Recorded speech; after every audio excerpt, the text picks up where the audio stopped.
जय हिंद साथियों। कैसे हैं आप सब। आशा करता हूं आप सब अच्छे होंगे, स्वस्थ होंगे। मैं दिनेश यादव एक बार फिर से स्वागत करता हूं आप सबका आपके अपने YouTube चैनल पे। दोस्तों, आज एक बार फिर से नई भर्ती का एक नोटिफिकेशन लेकर हाजिर है आपके सामने। और इसी क्रम में मेरे साथ जुड़े हैं एक बार फिर से हमारा साथ देने के लिए रामजी लाल मीणा। मैं इनका हार्दिक आभार व्यक्त करता हूं कि धन्यवाद Ramji Lal ji. Thank you sir. पहले मैं आपको कहना चाहूंगा कि अगर आप चैनल पे नए हैं तो चैनल को लाइक शेयर सब्सक्राइब जरूर करें। 3842 पदों पे आपकी जो होमगार्ड पे भर्ती आई है अब की बार, अच्छी खुशखबरी है आपके लिए। वर्दी के लिए अगर आप समर्पित हैं, वर्दी पहनना चाहते हैं या वर्दी में अपने आप को देखना चाहते हैं तो ये बहुत अच्छा मौका है आपके लिए। अच्छा मानदेय भी मिलता है इसमें आपको। क्या कि अगर जैसे आप और भी तैयारी करना चाहते हैं तो साथ के साथ में आपको सपोर्ट भी मिलता रहेगा, क्योंकि और किसी पे आपको डिपेंड नहीं रहना पड़ेगा। और इसके साथ साथ आप अपनी तैयारी भी कर सकते हैं। सबसे पहले मैं वीडियो स्टार्ट करने से पहले कहना चाहूंगा, अगर आप फिजिकल, इसमें क्या है कि एग्जाम तो होगी नहीं दोस्तों, एग्जाम नहीं है इसमें, केवल फिजिकल के और जो आपके एक्स्ट्रा जो क्वालिफिकेशंस हैं उन्हीं के आधार पे आपकी मेरिट निकाली जाएगी। तो मैं आपको ये चीज़ क्लियर कर दूं, जो इसमें बताया गया है कि जो आपके फिजिकल है, क्योंकि सारा खेल इसमें फिजिकल का ही है। जो फिजिकल है वो इसका लगभग अप्रैल महीने में होगा। और अप्रैल महीने में आपको पता है कि गर्मियाँ स्टार्ट हो जाती है, क्योंकि जब पिछली बार होमगार्ड की भर्ती हुई थी उस टाइम पे फिजिकल इनका जोधपुर में भी हुआ था और हमारी ट्रेनिंग वहीं पे चल रही थी जोधपुर में ही।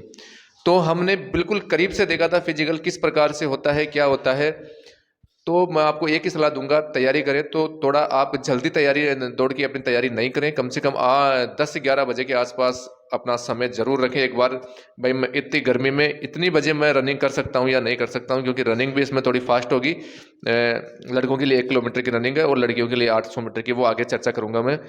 और अब मैं शुरुआत करना चाहूंगा अपने नोटिफिकेशन से।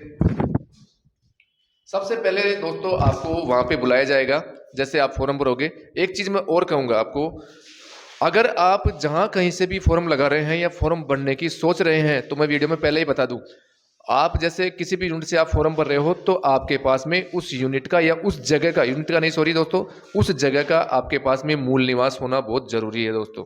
इस चीज का आप विशेष ध्यान रखना, क्योंकि राजस्थान पुलिस में तो आप कहीं से भी फॉर्म फिल कर सकते हैं, कोई से भी यूनिट से, कोई से भी जिले से आप फॉर्म फिल कर सकते हैं। इसके बारे में और ज्यादा जानकारी हमारे साथी रामजी लाल आपको देंगे। नमस्कार दोस्तों, एक बार फिर से आपका स्वागत है पुलिस प्रिज्म चैनल पे। और मैं बताना चाहूँगा कि जो सर ने बता रहे हैं कि जिस स्थान का निवास स्थान वो मूल निवास होना चाहिए, वो मतलब कि आपका गृह जिला होना चाहिए। वो इसका मतलब ये है कि आप जो गृह जिला है ना आपका, वहीं से आपको फॉर्म लगाना है, वरना आपका फॉर्म रिजेक्ट हो सकता है। दोस्तों, सबसे पहले क्या होगा कि आपको वहां पे बुलाया जाएगा। अप्रैल महीने में आपकी जो डेट है वो टेंटेटिव डेट आपको दे रखी है, तो अप्रैल महीने में आपको वहां पे बुलाया जाएगा। सबसे पहले जैसे गेट के बाहर में आपकी लाइनें स्टार्ट हो जाएगी सुबह लगभग 4-5 बजे से ही। फिर धीरे धीरे आपको बुलाया जाएगा, आपके जो कॉल लेटर है वो देख के। सबसे पहले आप वहाँ पे सारे डॉक्यूमेंट्स चेक किए जाएंगे। इस बात का ध्यान रखना, पूरे के पूरे आपके डॉक्यूमेंट जो भी एडिशनल क्वालिफिकेशंस हैं आपकी, वो वहाँ पे चेक की जाएगी।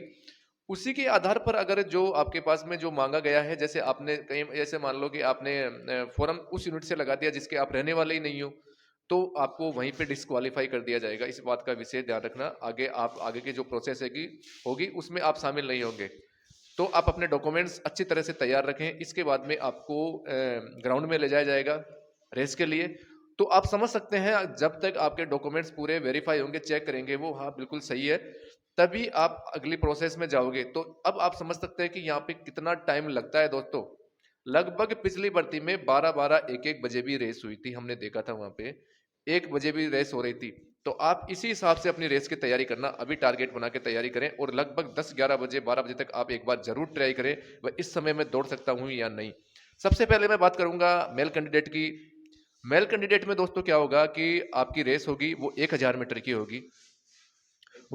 1 किलोमीटर की आपकी रेस होगी, उसके लिए अलग अलग समय निर्धारित किया है उन्होंने।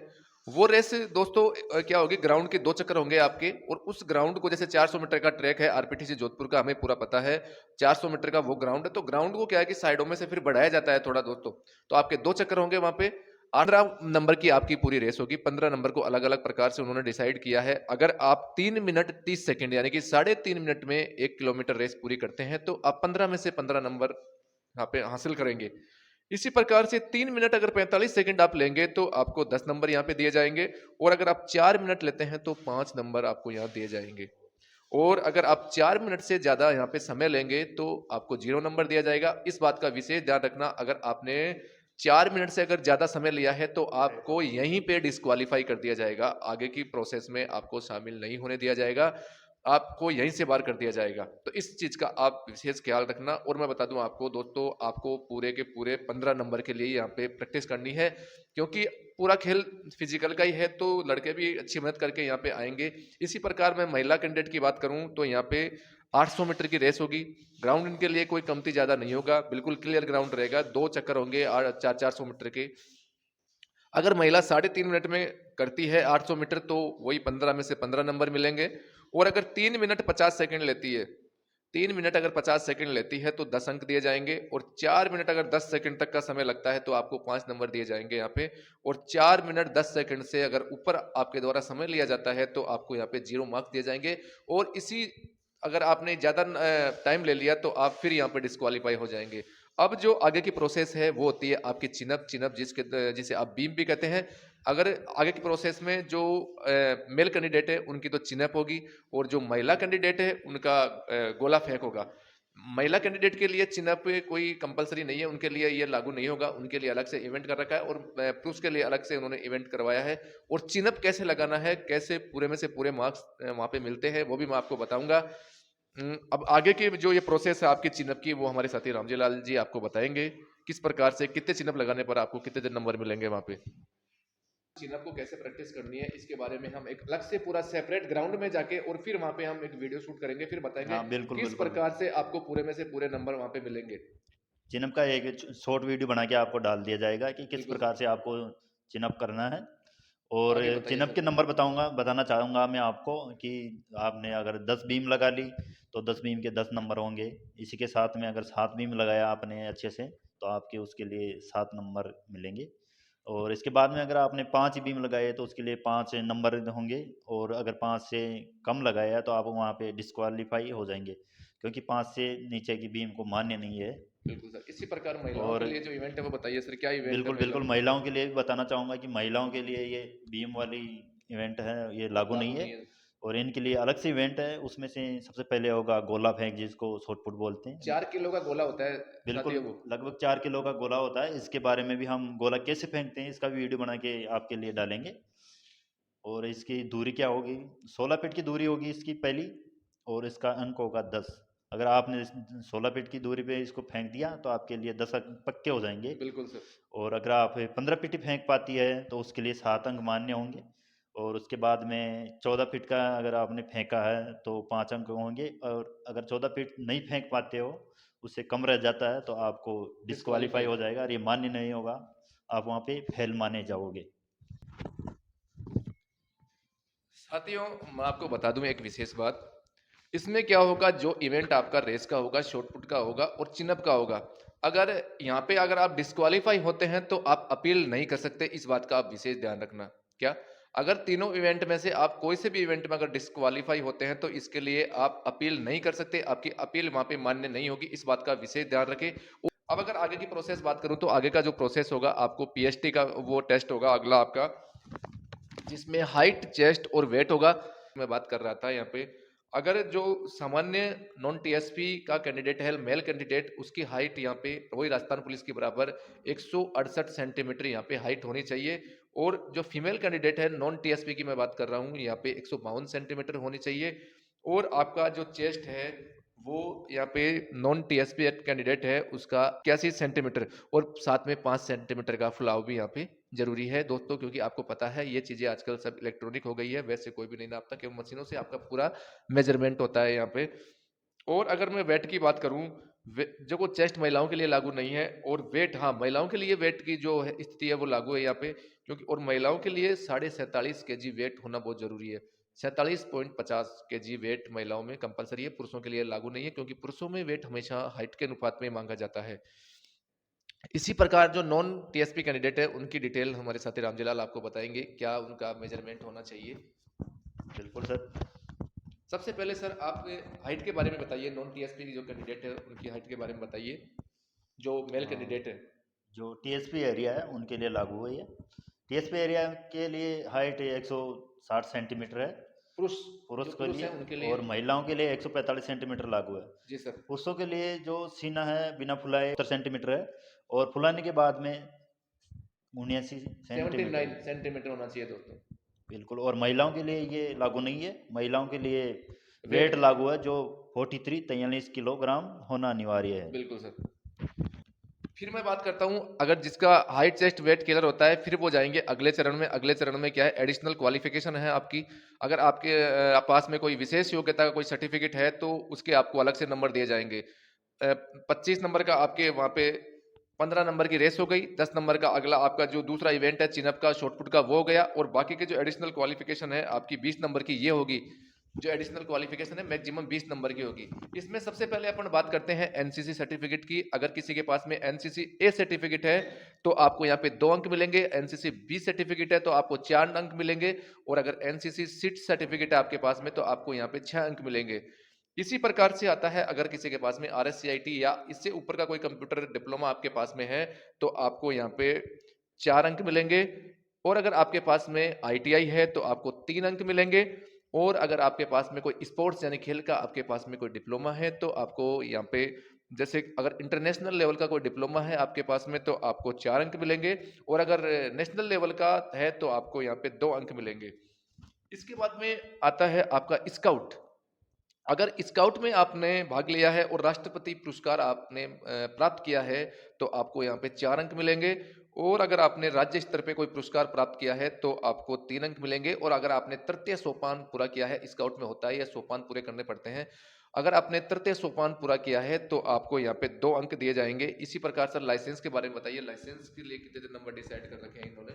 आपके पास में लाइट लाइसेंस है तो उसके लिए आपको 2 अंक दिए जाएंगे, और अगर हैवी लाइसेंस है तो आपके पास आपको 4 अंक पूरे दिए जाएंगे। जी सर, बहुत धन्यवाद सर।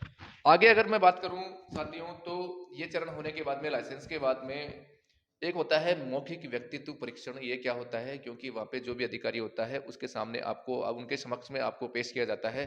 फिर आपसे जो भी वो क्वेश्चन पूछते हैं उनका जवाब आपको देना पड़ता है। इसे ही मौखिक व्यक्तित्व परीक्षण परीक्षण कहा जाता है। इंटरव्यू का शॉर्ट रूप इंटरव्यू है, या एक छोटा सा साक्षात्कार आप कह आपका सकते इंटरव्यू होगा हैं। वहाँ पे। बिल्कुल सर। वहाँ तो इसके आपको यहाँ पे 5 नंबर दिए जाएंगे। इसी प्रकार कुल जो अंक अपने 50 के हो गए। 50 अंक किस प्रकार से हुए, आपकी 15 नंबर की रेस हो गई, 10 नंबर का आपका चिनअप और शॉर्टपुट हो गया, और 20 नंबर का अपना ये हो गया। तो कुल मिला के ये 50 नंबर में से आपकी मेरिट बनेगी। मैं आपको बता दूं दोस्तों, इसके जो फॉर्म स्टार्ट है 3842 पदों का जो फॉर्म स्टार्ट डेट है वो 12 तारीख से फॉर्म स्टार्ट है। और 11 फरवरी तक आपके इसके फॉर्म भरे जाएंगे। और फोटो के बारे में मैंने आपको बता ही दिया। फोटो आपको बिल्कुल वही रखनी है जो फॉर्म के समय आप लगा रहे हो फोटो, आखिर तक वही फोटो अपने पास में रखनी है।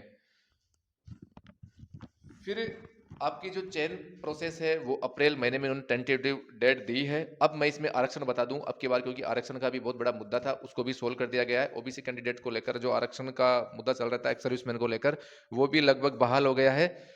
तो इस प्रकार आपको जो एससी का आरक्षण है वो 16% दिया गया है यहाँ पे, एसटी का 12% है, ओबीसी का 21% आरक्षण है, ईडब्ल्यूएस का 10% और एमबीसी का 5%। रिजर्वेशन के अनुसार आपकी जो सीटें हैं वो यहाँ पे बताई गई है।